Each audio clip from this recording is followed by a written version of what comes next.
reporting of the Reuters news agency just seconds ago. According to a senior defense official, coalition airstrikes targeted pro-regime units operating in the vicinity of an airbase in the south of Syria after a show of force to try to stop the pro-regime forces was ignored. A coalition commander took the decision to hit pro-regime forces operating in a, quote, well-established deconfliction zone. The coalition commander assessed the threat, and afterward, shows of force did not stop the regime forces, and those forces refused to move out of this, quote, deconfliction zone. The commander on the ground called for an airstrike as a matter of force protection. The senior U.S. official has now told Fox News, quoting, "There is no change in policy," the official said. This is the first time, other than the Tomahawk strike on the airbase that gave U.S. warplanes have targeted pro-Assad forces. We expect a statement from the Pentagon at any moment. So in short, here's what's happened. You know that there are Syrian regime forces who have been murdering their own people in the middle of a Syrian war that's been underway for more than 6 years. Bashar al-Assad, the president of Syria, is widely accused of war crimes and is suspected of killing hundreds of thousands of his own people.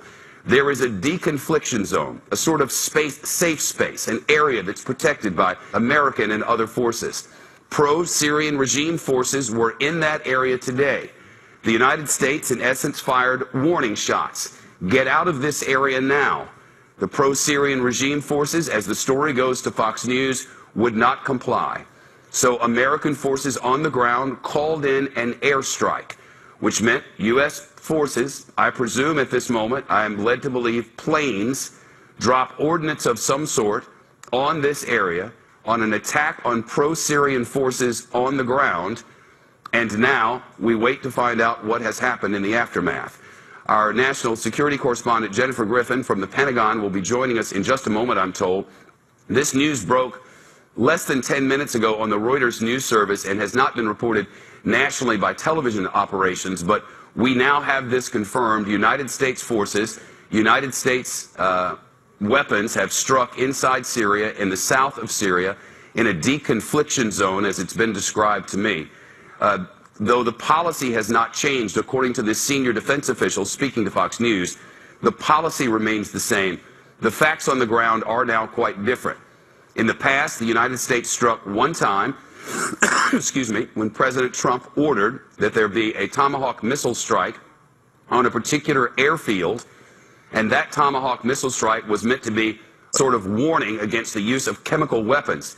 It was our understanding at the time that the Syrians had launched helicopters that used chemical weapons through barrel bombs on their own people, that the president did this airstrike to warn the Syrian dictator Bashar al-Assad not to conduct these sort of war crimes anymore.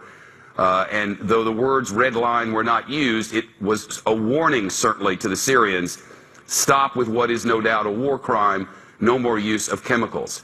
Since then and before then, the United States has not been directly involved with this Syrian civil war.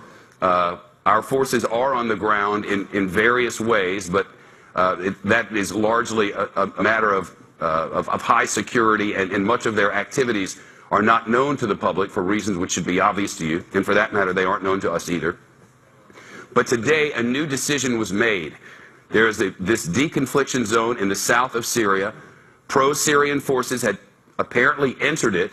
We can presume that that meant danger to those who were in what was, prior to and up until that moment, a safe area, and U.S. forces on the ground called in airstrikes. What does this mean in the big picture? Well, sources tell us very specifically that the policy toward Syria, the policy toward the Syrian civil war, has not changed, but we've just taken new steps. For the United States to drop ordnance on that area. We don't know if there were casualties. We don't know the specific target, but we do know that the goal was to get these pro-Syrian forces out of there. Now, remember, the United States does have a stake in this civil war. The Russians and the Iranians back the Syrian regime and its leader, Bashar al-Assad. The United States and a small coalition of Western powers and others throughout the region back these rebels who are fighting against the Syrian dictator and his forces. That's been the case. So do we have a stake in this? The United States certainly does and has. But our military, aside from the launching of the Tomahawk missiles, has not become involved in any way until this moment. Will this be a turning point? Will the United States, one of the concerns among those military analysts who watch these matters, former generals, former diplomats who watch these matters, have been concerned that the United States could be drawn into this civil war, that it could become a larger thing, obviously with Russia and Iran and Syria on one side, the United States along with our proxies in the area, the Syrian rebels whom we've been supporting and others.